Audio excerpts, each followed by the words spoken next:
Arrange marriage भाग 7 with extra लव. राकेश विचार करीत होता की काय करावं. तितक्यात आट्यापिट्यात त्याला सॅम्युअलची आठवण झाली. तो एक स्पाय आहे, त्यामुळे ते तिची मदत करू शकतो. हा विचार त्याच्या मनात येऊ गेला. काहीही पर्याय नसलेला तो मोबाईलमध्ये त्याचा नंबर शोधू लागला. थोड्याच वेळात तो त्याला मिळाला सुद्धा. राकेश म्हणतो, हॅलो सॅम्युअल, बोलतोय का? त्याने घाईघाईतच कॉल केला होता. तिकडनं आवाज आला. तिकडून म्हणते, हा सॅम्युअलचाच नंबर आहे, पण ते आता इथे नाही आहेत. काही काम आहे का? राकेश निराश झाला होता, पण इतक्यात तो हारू शकत नव्हता ना. राकेश म्हणतो, किती वेळ लागेल त्याला यायला परत? तिकडून म्हणते, बस येईलच थोड्या वेळात. काही नोट आहे का त्यांना द्यायला? राकेश म्हणतो, फक्त ह्या नंबरवर कॉल करायला सांगा अर्जंट. त्याने कॉल ठेवला, पण परिस्थिती किती गंभीर आहे याचा विचार करून मनाला दुखवीत होता तो. तो विचारातच होता की तिकडनं कॉल आला. राकेशने नंबर बघून पटकन कॉल रिसीव्ह केला. राकेश म्हणतो, हॅलो सॅम्युअल बोलतोय का? सॅम्युअल म्हणते, हो बॉस, मी सॅम्युअल बोलतोय. काही महत्त्वाचं काम होतं का? राकेश म्हणतो, हो, आत्ताच्या आत्ता ऑस्ट्रेलियासाठी निघ. खूप महत्त्वाचं आहे. आल्यावर सगळं कळवितो. Come fast Samuel. सॅम्युअल म्हणते, okay boss, I will be try to come fast. त्याने फोन कट केला. थोडं बहुत सॅम्युअल निघत आहे हे ऐकून त्याच्या जीवात जीव आलेला. सॅम्युअलचा यायच्या आधीही तो ऑस्ट्रेलियन पोलीस आणि तो त्याच्या माणसांकडून शोध घ्यायचा प्रयत्न मात्र करीत होता, पण अजून काहीही हाती लागलेलं नव्हतं. पण स्वस्थ बसून काय हाती लागणार नव्हतं. तो विचारातच होता की त्याला पुन्हा त्या अननोन नंबरने कॉल आला. त्याने क्षणाचाही विलंब न करिता त्याने कॉल रिसीव्ह केला. अननोन पर्सन म्हणते, काय मग खूप शोधाशोध चालली म्हणायची तुझ्या त्या सो कोल्ड वाईफची. राकेश म्हणतो, तिच्याबद्दल एकही शब्द नको करू. You brat. राकेशच्या समोर जर तो व्यक्ती असता तर रक्ताने माखलेला असता, इतका राग त्याला आलेला होता. अननोन पर्सन म्हणतो, तुला खरंच ती आराध्या हवी असेल तर जरा लिमिटमध्ये बोल, कळलं? नाहीतर विचार कर, ही आराध्या जीवानीशी जाईल. राकेशला ते शब्द जेव्हा कानी पडले तेव्हा असं फील झालं जणू कुणी त्याच्या हृदयावर कुणी वार करीत आहे. एक खूप भयंकर वेदना त्याला जाणवत होती. राकेश म्हणतो, मला असं वाटत आहे तुझं माझ्याशी काही वैयक्तिक शत्रुत्व आहे, तर त्याचा त्रास तू तिला का देत आहेस? आणि नुसतं बोलत बसल्याने तुझा हेतू कुठेच साध्य होणार आहे? तर क्लिअरली सांग, काय हवंय तुला? अननोन नंबर म्हणते, व्हेरी गुड, बरं झालं तू सरळ मुद्द्यावर आलास, पण मला पण तुला काहीतरी सांगायचंय. तुझ्या बोलण्याने मला साफ कळत आहे की ती प्रेम करतोस ना तू आराध्यावर. मग कशापायी नकारतोस देव जाणे. राकेश म्हणतो, तुला काहीही घेणं देणं नसायला हवं आमच्यात प्रेम आहे की नाही, तू मुद्द्याचं बोल ना. अननोन नंबर म्हणते, बरं सांगतो. तर एक, तू इथे ज्या प्रोजेक्टसाठी आलाय तितका प्रोजेक्ट सोड. तुझी वाईफ तुझ्या घरी असेल. राकेश म्हणतो, बरं डन, मी हा प्रोजेक्ट सोडायला रेडी आहे, पण एक, तुलाही माझं काम करावं लागेल. राकेश त्याला बोलण्यात गुंगीत होता, पण हे सखळ त्याच्या मात्र लक्षात येत नव्हतं. तो त्याला बोलतच होता की आयनचा आवाज राकेशला आला. आयन म्हणतो, भाई ओके, कट द कॉल. राकेशची नजर त्याच्यावर गेली तशी राकेशच्या चेहऱ्यावर स्माईल आली. राकेशने फोन तर कट केला नव्हता, पण तो भिल्यासारखा त्याच्याशी बोलत होता. राकेश म्हणतो, करशील ना माझं बोलणं मान्य? तो इतकं सायलेंटली बोलत होता की समोरच्याला तो दुःखात आहे की नॉर्मल समजण्यास पर्याय नव्हता. या सगळ्यात आयन मात्र त्याच्या या बिहेवियरने समजून चुकला होता की त्याने काहीतरी प्लॅन बनविला आहे म्हणून. आयन म्हणतो, भाई ओव्हर, मी लोकेशन सर्च केलंय. आयन राकेशला फोन कट करण्याकरिता मानवत होता. राकेशने थंबनेल दाखविलं.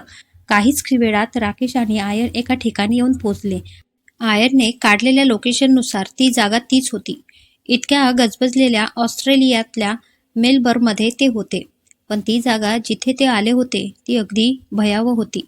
ते एक 3 मजली इमारत होती, पण तिथे नावालाही कुणी नव्हतं. त्या इमारतीला पाहून तोंडात फक्त हॉन्टेड हाऊस असं येत होतं. सगळीकडे लाईट ऑफ होती. फक्त 3ऱ्या मजल्यावर एक झिरो बल्ब सुरू असलेला दिसत होता. तर आजूबाजूला तुरळकत घर दिसत होती, पण लोक मात्र दिसत नव्हती. राकेश आणि आयन त्या इमारतीच्या अजून जवळ आले तर त्या घराला लॉक लागलेलं होतं, पण राकेशला काय सुचलं देव जाणे. त्याने आयनला ते लॉक तोडायला इशारा केला. आयनने सुद्धा त्याचा भावाचे ऑर्डर पटापट फॉलो केले आणि ते गेटच लॉक त्याने फोडून काढलं, कारण राकेशला त्या लॉकला पाहून फील होत होतं की ते आत्ताच कुणीतरी आणून लावलेलं आहे. आणि मनाला सतत फील होत होतं की आराध्या ती इथेच आहे. त्याच्या डोळ्यात पाणी साचलेलं होतं, पण ते तो ढाळत नव्हता, कारण त्याच्या आराध्यासाठी काय फिलिंग आहेत ते त्यालाही समजलेलं नव्हतं. पण एक नातं एक पायरी समोर गेलं होतं हे नक्की. चल बी चल, मन त्याचं कधी आराध्याला डोळ्यासमोर पाहतो असं म्हणत होतं. आयन आणि राकेश ते गेट तोडून आत गेले तसं एक हट्टा काळेकट्ट माणूस त्याच्यावरून धावून आला.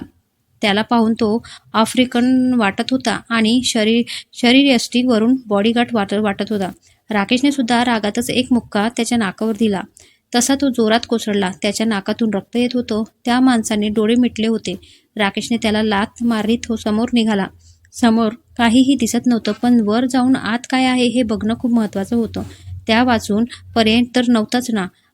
आयन आणि राकेश दोघांनी सुद्धा आपल्या मोबाईलचा टॉर्च ऑन केला आणि जिथे त्यांना तो झिरो बल्ब लागलेला होता त्या दिशेने जायला निघाले. ती रूम सर्वात वरच्या मजल्यावर होती. ते दोघेही घाईघाई जिना चढत धावत होते. आयन तर तो जिना चढून पुरता दमला होता, पण तो चढत होता त्याच्या भावासाठी आणि वहिनीसाठी. हे त्याला करावंच लागलेलं. राकेश तर आरत्याच्या विचारातच होता, त्यामुळे त्या त्रासाचा विचार करायला वेळ कुठे होता त्याला. काहीच वेळात ते शेवटच्या मजल्यावर येऊन पोचले. तिथे खूप सारख्याच रूमा होत्या, त्यामुळे कोणत्या रूममध्ये जावं ह्या विचारात ते सगळ्या रूम चेक करीत होते. तितक्यात राकेशला एका रूममधून हलकीशी रोशनी येताना दिसली. तसा तो त्या प्रकाशाच्या दिशेने वळला. त्याच्या मागे मागे आयन होताच. त्या डोअरला सुद्धा लॉक लागलेलं होतं. राकेशने परत आयनकडे ते लॉक तोडायचा इशारा केला आणि डोळ्यांनीच आयनने होकार कळवला. एक जोरदार आवाज झाला आणि ते डोअर उघडल्या गेलं. हो, ती होती तिथे. आराध्या एक जोराची आरोळी राकेशच्या तोंडून निघाली. हो, ती समोर बसलेली होती. तिच्या अवस्थेबद्दल इतकंच बोलणं खरं तर चुकीचं होतं. ती अनकन्फ्युजन एका चेअरवर बसलेली होती. तिचे केस बिरुकलेले होते, डोळे मिटलेले होते, पण सुजलेल्या डोळ्यामुळे कळत होतं की ती किती रडली होती. तो धावतच तिच्याजवळ आला. ती तशीच पडलेली होती. आयनला सुद्धा तिची ती अवस्था पाहून रडू कोसळलं. राकेशला जीवात जीव आल्यासारखं वाटत होतं.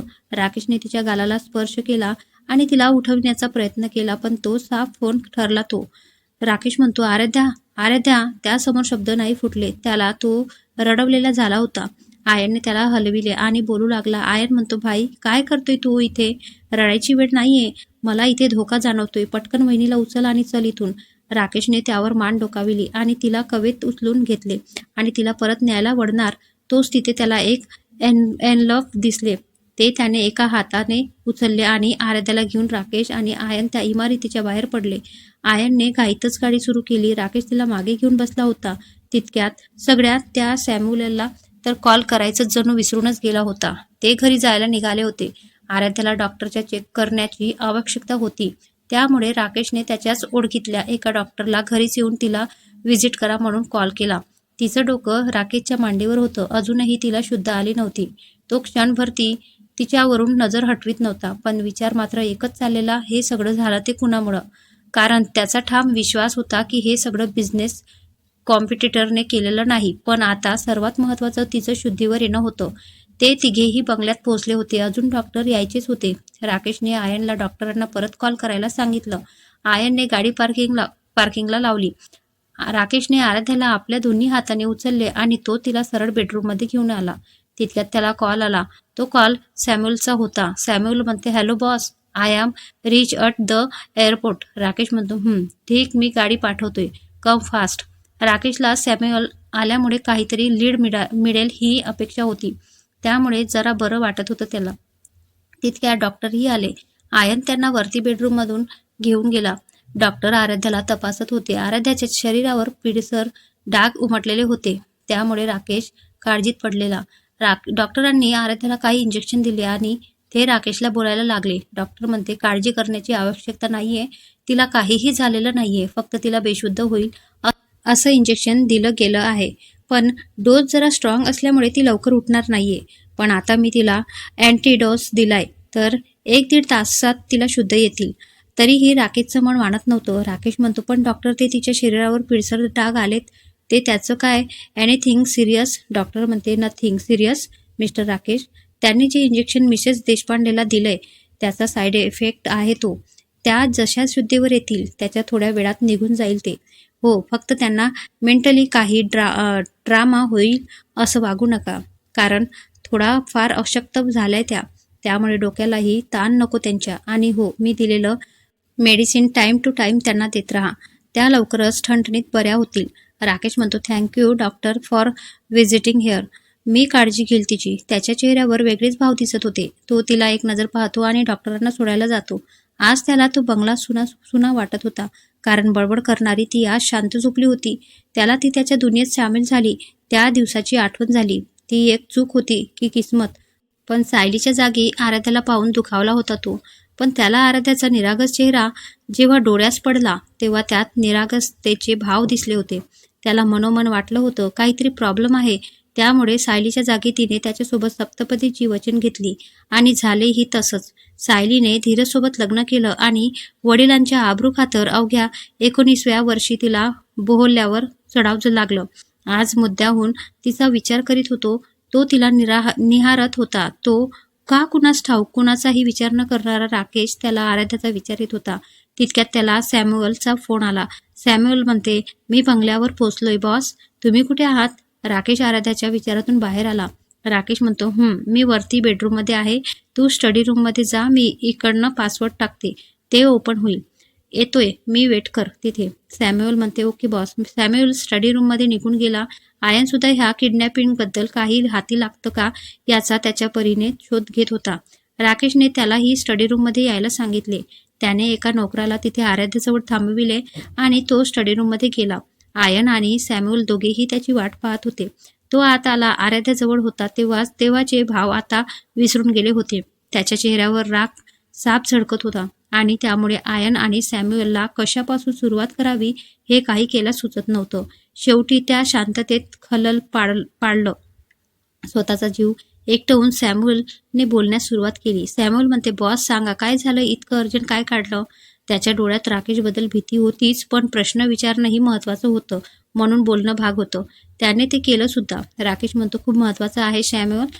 आणि हो, मी आत्ताच क्लिअर करतोय. आजपासनं तू 24 आवर्स माझ्यासोबत असशील.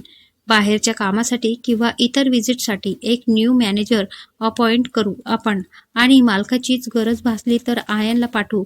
Is that clear? पण आजपासनं तू माझ्यासोबत असशील. सॅम्युअल म्हणते, ओके बॉस. राकेश म्हणतो, तर आता क्लिअरी हे काय झालंय? मी आणि आराध्या रेस्टॉरंटमध्ये गेलो होतो. तिथून आराध्याचा किडनॅप झाला. तपासात काही सुद्धा सापडलेलं नाहीये, कारण आराध्या स्वतःच किडनॅपर सोबत गेली होती. त्यामुळे काहीही कळायला मार्ग नाही. ते बरं की ती मिळाली. सॅम्युअल म्हणते, त्या किडनॅपरची काही मागणी आलेली नाही का? राकेश म्हणतो, हो आली होती. इथला प्रोजेक्ट सोडायची मागणी केली होती. पण मला वाटत नाही कुणीच बिझनेस रॉयलवरचं काम आहे, कारण इतक्या सहजासहजी त्यांनी ते बोलवून दाखवलं नसतं. सॅम्युअल म्हणते, तुम्हाला कुणावर डाऊट आहे का? राकेश म्हणतो, डाऊटचं सोड सॅम, मला आराध्यासाठी 24 आवर्स सिक्युरिटी हवी आहे. आणि हो, मला ती किडनॅपिंग करणारा व्यक्ती डोळ्यासमोर हवाय. सॅम्युअल म्हणते, बट काहीतरी लीड पाहिजे होती. मगापासनं शांत असलेला आयन आता कुठे बोलायला लागला.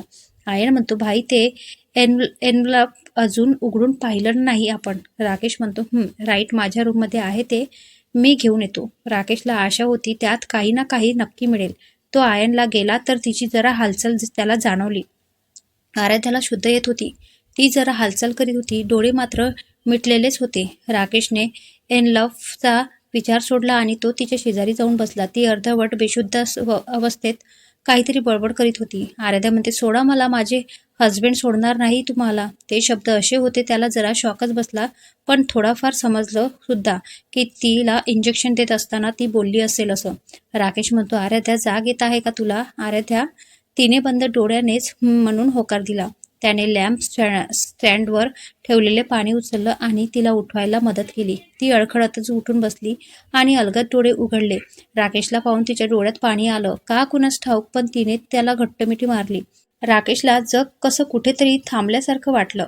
हवेत अलगद गारवा जाणवला. ती वेगळीच फिलिंग होती. त्याने हे स्वतःला रोखलं नाही. त्याने तिच्या पाठीवर हात फिरवला. तो तिला थोपटत बोलू लागला. राकेश म्हणतो, डोंट केअर आराध्या, आली आहेस ना तू परत? झालंय सगळं सुरळीत, कशाला रडत आहेस तू? राकेशने आराध्याचा चेहरा उंजळीत घेतला आणि तिला समजवू लागला. राकेश म्हणतो, आराध्या, प्रॉमिस करतो मी तुला ज्यांच्यामुळे तुला त्रास झालेला ना, त्याला मी अशी सजा देईल की तो व्यक्ती आयुष्यभर आठवण ठेवेन. आराध्या म्हणते, मला काही होणार तर नाहीये ना? तिच्या डोळ्यात भीती होती. राकेशने आराध्याचा हात हातात घेतला आणि तिला समजावत बोलला. राकेश म्हणतो, माझ्यावर विश्वास आहे ना तुला? तो तिच्या डोळ्यात डोळे टाकून बोलत होता आणि ती सतत मान खाली करीत होती. आराध्या म्हणते, आहे मला विश्वास तुमच्यावर मिस्टर देशपांडे, ती दबक्या आवाजातच बोलली. राकेश म्हणतो, बरं मग ह्या मेडिसिन घे, मी नोकरांच्या हाताहून नाश्ता पाठवतो आणि तितकं घेऊन आराम करशील ना? आराध्या म्हणते, मेडिसिन नको मला. राकेश म्हणतो, मग कारलं चालेल का? आणि तू बरी कशी होशील सांग बरं. आराध्या म्हणते, कारलं नाही खाणार मी, त्यापेक्षा औषधी घेते. राकेश म्हणतो, दॅट्स गुड. चल मग मी नाश्ता पाठवतो, मी स्टडीमध्ये आहे, इथे नोकर आहेत, जर काही वाटलं तर मला बोलाव. त्यांच्या हातून तू उठून नकोस, पडून राहा, आराम कर, मी लगेच परत येतो. आराध्याने हो केलं. राकेशने नोकरांना ऑर्डर दिले आणि ते एनलफ घेऊन तो स्टडी रूममध्ये गेला. आयन आणि सॅम्युअलचं डिस्कशन चाललेलं होतं. राकेश आता आला. आयन म्हणतो, भाई किती वेळ, कधीचा वेट करतोय? राकेशने एक लुक दिला तसा तो शांत झाला. राकेश म्हणतो, आराध्याला शुद्ध आली, त्यामुळे तिच्याशी बोलत होतो मी. आयन म्हणतो, काय बहिणीला शुद्ध आली? आयन राकेशच्या समोरचा शब्दही न ऐकता स्टडी रूममधून धावत बाहेर पडाला. राकेश फक्त आयन ओरडत बसला. सॅम्युअल म्हणते, बॉस जाऊ द्या, आयन सरांना तुम्ही दाखवा ते एनलफ. त्यांनी ते एनवलफ ओपन केलं. त्यात एक सीडी होती. सॅम्युअलने ती सीडी प्लेअरला लावली आणि ऑन केलं. तो एक ऑडिओ होता. तो आवाज एका माणसाचा होता. ऑडिओ क्लिप, हे डिअर राकेश देशपांडे, मला शोधणं खूप कठीण आहे, तर मला शोधणं बंद कर, काहीही मिळणार नाहीये. हे सगळं करण्यापेक्षा स्वतःच्या बायकोची काळजी घ्यायची, कळलं? आणि हो, तिच्या दूर राहशील तर फायद्यातच राहशील. तुला जे वाटतं ना की मी तुझा बिझनेस रॉयलवर नाहीये, दॅट्स गुड. हे बरोबर ओळखलं, कारण मी तुझा शत्रू आहे. वेल, आता इतका इंट्रो पुरे झाला. हिम्मत असेल तर ओळख मला. ऑडिओ बंद झाला. अलगदच राकेशच्या मुठ्या आवळल्या गेल्या होत्या. सॅम्युअल पुरता भिला होता, कारण त्याला माहिती होतं तो रागाला आल्यावर काहीही करीत असतो. सॅम्युअल विचारच करीत होता की राकेशने समोर ठेवलेला ग्लास हातात घेतला आणि जोरात भिंतीवर आदळला. ते होतं समोर ठेवलेला ग्लास त्याने हातात घेतला आणि हात आवळला आणि हाताला धार लागली. राकेश दुःखी झाला होता, कारण त्याला एक गोष्ट मनाला लागली होती की आराध्याच्या दूर राहायचं. प्रेम नक्कीच नव्हतं त्याचं, पण आजवर कुणी त्याला ह्या प्रकारे दूर राहायला सांगितलं नव्हते. आज त्याच्या मनात तिच्याविषयी भावना निर्माण झाल्या होत्या. सॅम्युअलला ते ब्लड पाहणं झालं नाही. त्याने पटकन फर्स्ट एड बॉक्स घेऊन काढला आणि त्याला बँडेज करण्याकरिता त्याचा हात पकडला. तसा राकेशने हात झटकला. राकेश म्हणतो, don't dare to touch my hand, leave me alone. तो जोरात ओरडला. सॅम्युअल भिला आणि स्टडी रूमच्या बाहेर पडला. इकडे आयन आराध्याच्या बेडरूममध्ये पोहोचला. ती नाश्ता करीत होती.